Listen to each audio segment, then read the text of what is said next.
హైదరాబాద్ అంజయ్ నగర్లో భవనం కూలిన ఘటనలో బాధ్యులైన అధికారులపై చర్యలు తీసుకున్నారు. మాదాపూర్ టౌన్ ప్లానింగ్ అధికారి సంతోష్ కుమార్ పై సస్పెన్షన్ వేటు వేశారు. ఇందుకు సంబంధించిన మరింత సమాచారాన్ని మా ప్రతినిధి శివరామకృష్ణ ప్రత్యక్ష ప్రసారం ద్వారా అందిస్తారు. ఓకే సార్, ఓకే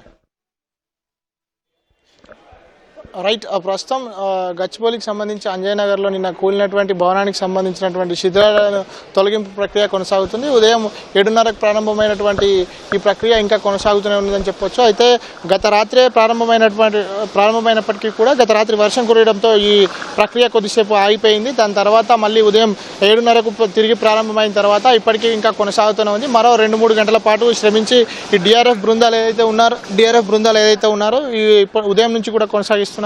మరో 2-3 గంటల తర్వాత ఈ శిథిలాల తొలగింపు అనేది కూడా పూర్తి అయ్యి తర్వాత ఈ పక్కన ఉన్నటువంటి జయదర్శి ఏదైతే ఉందో సి బ్లాక్ ఏదైతే ఉందో దాన్ని కూడా తొలగించనున్నట్లు కూడా హైడ్రా ఇప్పటికే పేర్కొంది. అయితే దీనికి సంబంధించి నిన్ననే వీళ్ళకి నోటీసులు కూడా జారీ చేశారు. దీనికి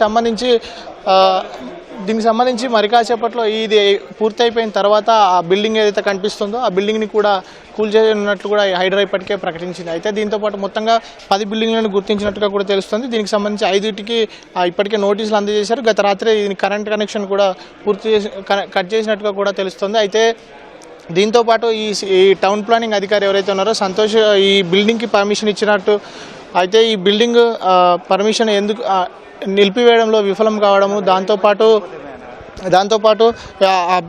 సంతోష్ పైన కూడా ఇప్పటికే ఈరోజు ఉదయం సిఎంసి కమిషనర్ సృజన ఆయన పైన సస్పెన్షన్ కూడా వేటు వేశారు. వెంటనే అమల్లోకి వచ్చేటట్టుగా కూడా నిర్ణయాలు తీసుకున్నారు. దాని తర్వాత అయితే ఈ బిల్డింగ్ ఏదైతే ఉందో ఇది మరి కాసేపట్లో ఈ శిథిలాల తొలగింపు పూర్తయిన తర్వాత కూల్చేసే అవకాశం అయితే కనిపిస్తుంది. అయితే ఈ బిల్డింగ్ దీనికి సంబంధించి కూల్చడానికి చూస్తే కనుక ఇప్పటికే ఇందులో ఉన్నటువంటి ఈ 6 ఫ్లోర్లలో ఎవరైతే ఉన్నారో వాళ్ళకి సంబంధించి వీళ్ళని ఇప్పటికే ఖాళీ చేసినటువంటి పరిస్థితి కనిపిస్తుంది.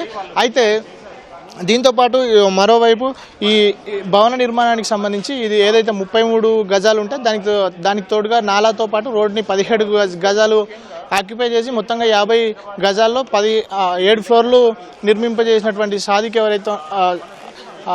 ఎవరైతే ఉన్నారో అతనికి అరెస్ట్ చేసి అతనిపైన క్రిమినల్ కేసులు నమోదు చేయాలని చెప్పి కూడా ఇప్పటికే సైబరాబాద్ మున్సిపల్ కార్పొరేషన్ రాయదుర్గం పోలీసులకు కూడా ఫిర్యాదు చేసినటువంటి పరిస్థితి అయితే కనిపిస్తోంది. అయితే దీనికి సంబంధించి చూస్తే కనుక మరి కాసేపట్లో ఈ శిథిలాల తొలగింపు పూర్తయిన తర్వాత వెనకాల కనిపిస్తున్నటువంటి వైట్ బిల్డింగ్ ఏదైతే ఉందో దాన్ని డిమాలిష్ చేసేటువంటి ప్రక్రియ కూడా చేపట్టనుంది హైడ్రా. మరో 2 గంటల తర్వాత ఈ ప్రక్రియ చేసేటువంటి అవకాశం అయితే కనిపిస్తోంది.